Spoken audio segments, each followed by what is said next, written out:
the latest for us? Yeah.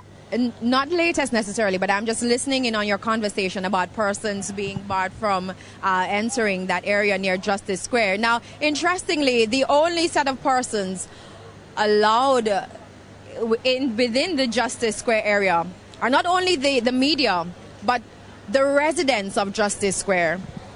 And by residents, I mean there are a lot of homeless people, as you know.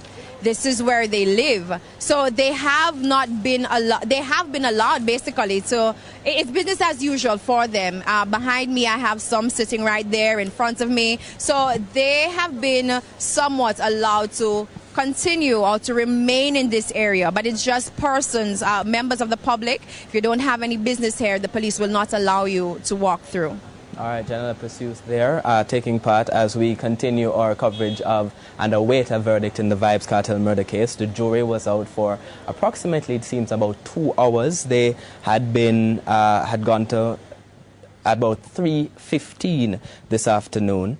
Well, we're getting the latest from our reporter, Dara Smith. There is a 10-1. 10 jurors voted in one way and 1 in another way, apparently. It's clearly not a unanimous verdict, as they said, but we're not entirely clear what the specific verdict has been.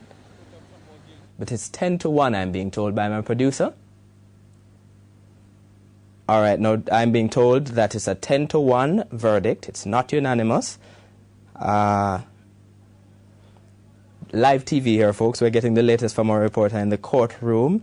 With regard to the judge has actually asked, has sent them back to continue deliberations, it appears. There was a 10-1. It appears that they have indicated that they have not come to a unanimous decision, and the judge has asked them to retire again. Essentially, the judge has sent the jury back to deliberate. So that, as far as we are aware, is the latest that is taking place in the Vybz Kartel murder case. It seems that that there is one juror that does not agree with the others. And that so far is the latest as we have been able to find out in terms of the verdict in the case of Clive Lizard Williams there.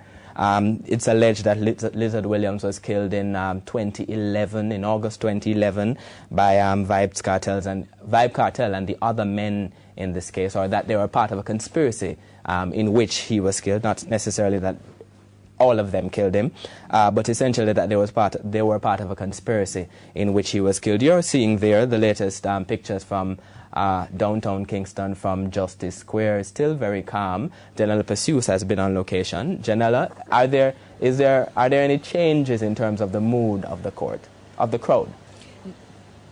No changes, Archibald, because really and truly they don't have a view as to what's happening over here. So they continue to remain calm. The police continue to keep a close watch on what's happening over on King Street as well as Barry Street. Nothing much has changed in terms of persons reacting to the news of the 10-1 verdict that was just delivered. So tense, calm. Persons continue to await something. They want finality on this so that everything gets back to normal, especially in this area.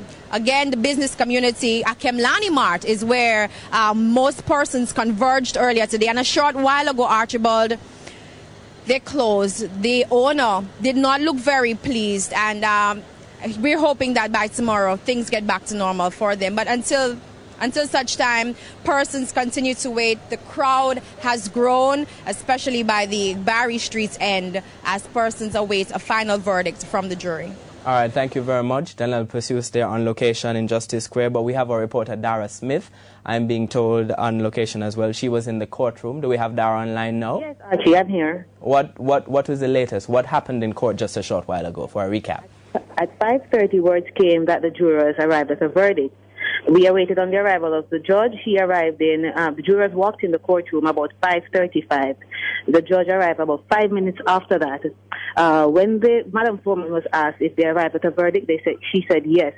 She was also asked if it was unanimous. She said no, it's 10-1. Now, the statute says that if 2 hours hasn't passed, they have to go back and relook at the evidence, and that's what the judge has done. He has sent them back to revisit to see if they can arrive at a unanimous decision. All right, now, Dara, let's talk a little bit about the mood of the court as we prepare to hear.